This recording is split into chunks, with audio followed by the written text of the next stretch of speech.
morning to all of you.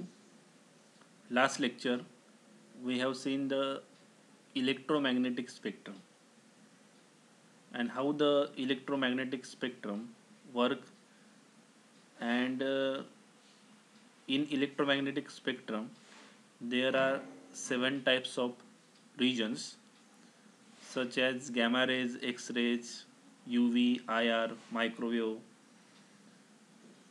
then radio waves, and we see the regions of UV, visible, and IR region. Today we have seen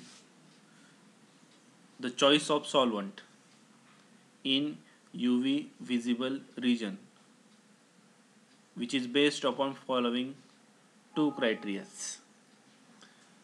आता आपण जे criteria जे पाहतोय हा कसला criteria आहे, तर जेव्हा आपण एखादं सॅम्पल जेव्हा घेतो आणि त्याचं आपल्याला ॲनालिसिस करायचं असतं.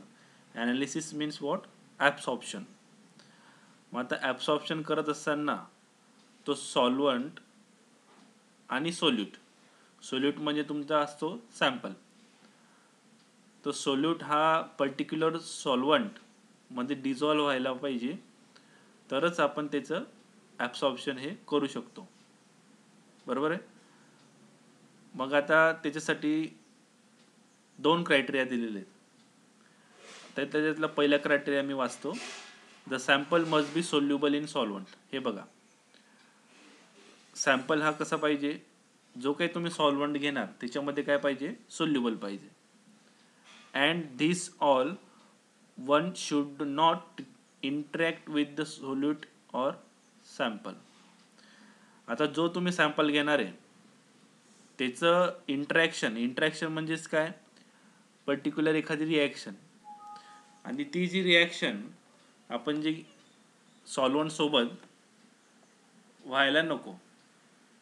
बरोबर आहे. मग ती सॉल्वंट सोबत व्हायला नको म्हणजे काय, तर त्याचं इंटरॅक्शन व्हायला नको. सपोज जर इंटरॅक्शन झालं तर काय होईल, एखादं सोल्यूट हा जर एखाद्या सोल्यूट किंवा सॅम्पल हे एखाद्या सॉल्वंट सोबत जर रिॲक्ट झालं तर वेगळंच काहीतरी तुम्हाला नवीन एक प्रॉडक्ट भेटेल. असं नको व्हायला म्हणून आपण काय करत असतो नेहमी, तर जो काही सॉल्वंट घेणार आहे तो सोल्यूटशी रिॲक्ट व्हायला नको.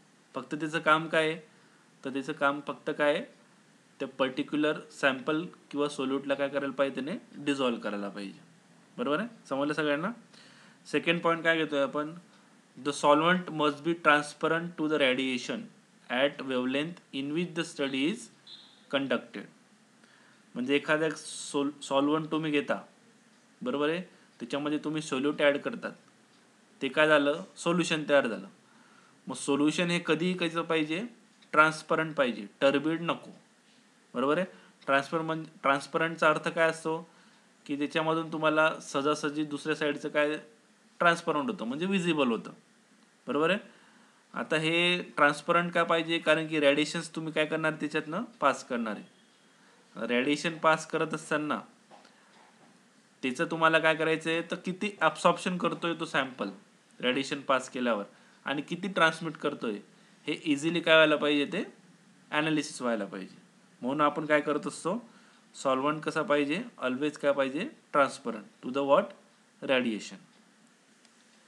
Most of the substance measure in UV visible regions are organic compound which are insoluble in water. Then organic solvent must be used. Most of the जे आपले ऑर्गॅनिक कंपाऊंड आहे, जे आपण लॅबोरेटरीमध्ये यूज करतो, बरोबर आहे. एखादी रिॲक्शन आपण केली सपोज, तर एखादी रिॲक्शनमधला जो काही तुमचा पर्टिक्युलर कंपाऊंड जो असेल, तो कंपाऊंड जनरली काय व्हायला पाहिजे, त्या सॉल्वंटमध्ये काय व्हायला पाहिजे, डिझॉल्व्ह व्हायला पाहिजे. हे आपलं प्रायमरी एम आहे. तर आता याच्यामध्ये सॉल्वंट एक कुठला, एक तर वॉटर घेऊ शकतात, बरोबर आहे, किंवा ऑर्गॅनिक घेऊ शकतात. ऑर्गॅनिक सॉल्वंट म्हणजे कुठला, इथेनॉल, मिथेनॉल, बरोबर आहे, डायमिथिल फॉर्मामाइड, DMF त्यालाच म्हणतात. बरोबर आहे. कार्बन टेट्राक्लोराइड म्हणजेच काय, CCl4. हे काय झाले, तुमचे ऑर्गॅनिक सॉल्वंट झाले. याच्या व्यतिरिक्त सॉल्व्हंट कुठला असतो? वॉटर. त्याला काय म्हणतात तुम्ही? युनिव्हर्सल सॉल्व्हंट म्हणतात. बरोबर आहे. मग काही वेळेस काय होतं, तर काही ऑर्गॅनिक कंपाऊंड वॉटरमध्ये डिझॉल्व्ह होत नाही. बरोबर आहे. मग अशा वेळेस काय करायचं? ऑर्गॅनिक सॉल्व्हंटमध्ये तिला डिझॉल्व्ह करायचं. एकदा जर का तो ऑर्गॅनिक सॉल्व्हंटमध्ये डिझॉल्व्ह झाला की काय करू शकता तुम्ही? त्याचं ॲनालिसिस करू शकता. बरोबर आहे.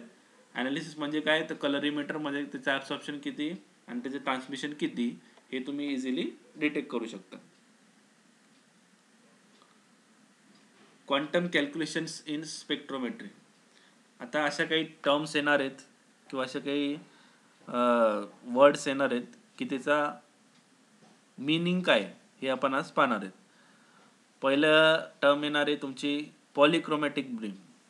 पॉलिक्रोमॅटिक बीम म्हणजे काय? It contains radiations of several wavelength coming from the source. म्हणजे एखादा सोर्स जर घेतला तुम्ही, एखादा लॅम्प घेतला, टंगस्टन लॅम्प घ्या किंवा ड्यूटेरियम लॅम्प घ्या, याच्यातनं जे काही सेव्हरल प्रकारच्या वेवलेंथ किंवा रेडिएशन्स हे काय बाहेर पडणार आहेत. बरोबर आहे. मग त्या बीमला तुम्ही काय म्हणणार? पॉलिक्रोमॅटिक बीम म्हणणार. बरोबर आहे. एकाच वेळेस सेव्हरल वेवलेंथ जर पास व्हायला लागलाय, एखाद्या पास म्हणण्यापेक्षा आपण काय म्हणू, एखाद्या इंटरॅक्शन व्हायला लागलं, कोणाशी? सॅम्पल सोबत इंटरॅक्शन व्हायला लागलं, तर त्याला काय म्हणतो आपण? पॉलिक्रोमॅटिक बीम म्हणतो. दुसरं काय आहे? Monochromatic beam. It contains radiation of only one wavelength. पहिलं काय म्हटलं होतं? पण इथं सेव्हरल वेवलेंथ म्हटलं होतं. ओनली वन वेवलेंथ असेल तर त्याला काय म्हणतो आपण? मोनोक्रोमॅटिक बीम म्हणतो. समजलं दोघांमध्ये फरक? मग आता वन वेवलेंथ म्हणजे काय? वन वेवलेंथ ही कशी आपण पास करू शकतो? तर बाय फिल्टरिंग, डिफ्रॅक्टिंग और रिफ्रॅक्टिंग पॉलिक्रोमॅटिक लाईट. बरोबर आहे. म्हणजे याचा अर्थ काय? डिफ्रॅक्टिंग म्हणजे काय? तर लेन्स यूज करणं. बरोबर आहे. एखाद्या नाही तर मग प्रिझम यूज करणं. रिफ्रॅक्टिंग म्हणजे काय? प्रिझम. म्हणजे जर तुम्ही प्रिझम ठेवला कशामध्ये? सोर्स आणि सॅम्पल याच्यामध्ये जर तुम्ही प्रिझम ठेवा किंवा लेन्स ठेवा किंवा डिफ्रॅक्शन ग्रेटिंग ठेवा, जर तुम्ही ठेवलं तर त्याच्यामधनं पास झाल्यानंतर पर्टिक्युलर लेन्समधून म्हणा किंवा प्रिझममधून रेडिएशन पास झाल्यानंतर फक्त युनि वेवलेंथ बाहेर पडते. युनि वेवलेंथ म्हणजे काय? एकच वेवलेंथ बाहेर पडते. आणि एकच वेवलेंथ कोणावर जाते? मग ती सॅम्पलवर ॲब्सॉर्ब होत असते. बरोबर आहे. ठीक आहे.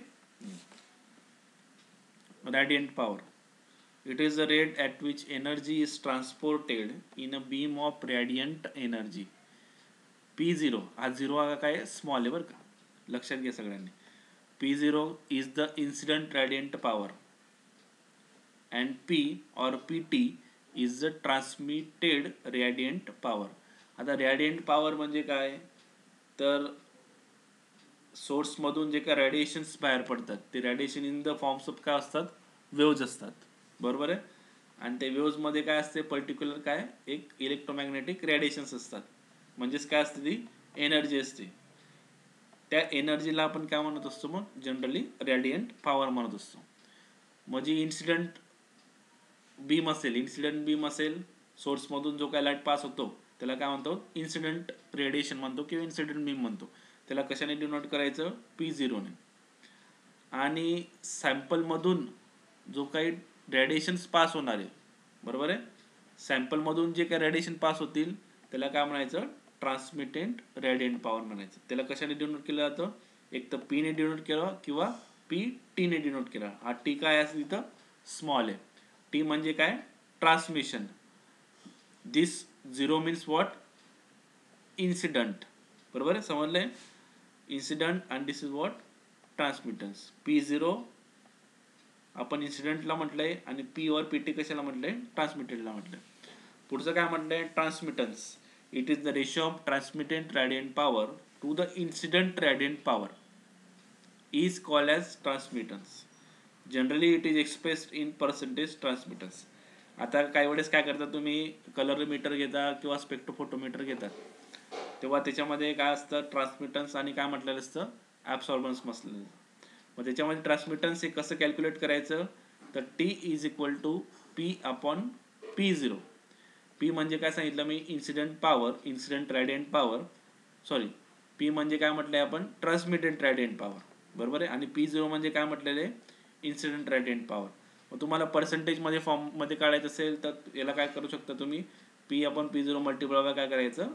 100 करायचं. मग सगळ्यांना माहिती पी अपॉन पी झिरो वरती दिलाय, P upon P zero is equal to काय म्हटलंय टी. मग त्याची किंमत आपण इथं काय केलेली आहे, सबस्टिट्यूट केलेली आहे. काय तर डायरेक्ट टी इंटू वॉट 100. म्हणजेच काय झालं, पर्सेंटेज ट्रान्समिशन कसं कॅल्क्युलेट करणार, percentage transmission is equal to T into what 100. Absorbance, the old name is what optical density. ॲब्सॉर्बन्सला ओल्ड नेम काय होतं, ऑप्टिकल डेन्सिटी. मग ऑप्टिकल डेन्सिटी काय आहे, it is the logarithm to the base 10 of reciprocal of transmittance. म्हणजे absorbance काय आहे, reciprocals of काय आहे, ट्रान्समिटन्स आहे. ठीक आहे. A is equal to what, log of 10 is equal to 1 upon T. सगळ्यांना माहिती ॲब्सॉर्बन्स इज इक्वल टू काय, A inversely proportional to what T. Means A is equal to log 10 of 1 upon T. आता 1 upon T जे दिले तुम्हाला, याचं conversion मी काय करतो, टी मध्ये करतो. म्हणजे डिनॉमिनेटर काय घेतो, वरती घेतो, कुठं, न्यूमरेटरला. मग साईन चेंज होईल इथं, कुठलं साईन येईल याच्यामध्ये, मायनस लॉग ऑफ टी येईल. बरोबर आहे. आता टी इज इक्वल टू आपल्याला माहिती काय, पी अपॉन पी झिरो. मागच्या आपण याच्यामध्येच पाहिलं टी इज इक्वल टू काय, पी अपॉन पी झिरो. त्याची किंमत पुट केली म्हणजे minus log of 10 P upon काय झालं, P zero is equal to log 10 P zero upon P. बरोबर आहे. आता मायनस साईन इथून कॅन्सल होईल का, तर पी झिरो आपण काय घेतलं वरती आणि पी काय घेतलं खाली घेतलं. बरोबर आहे. म्हणून मायनस साईन काय झालं इथं कॅन्सल झालं. ऍब्सॉर्प्टिव्हिटी, it is the ratio of absorbance to the product of path length B and concentration C in gram per liter. That is A is equal to capital A divided by BC. Capital A means what, absorbance. Small b means what, path length. And small c means what, concentration. म्हणजे A is equal to काय येईल मग, A into B into C.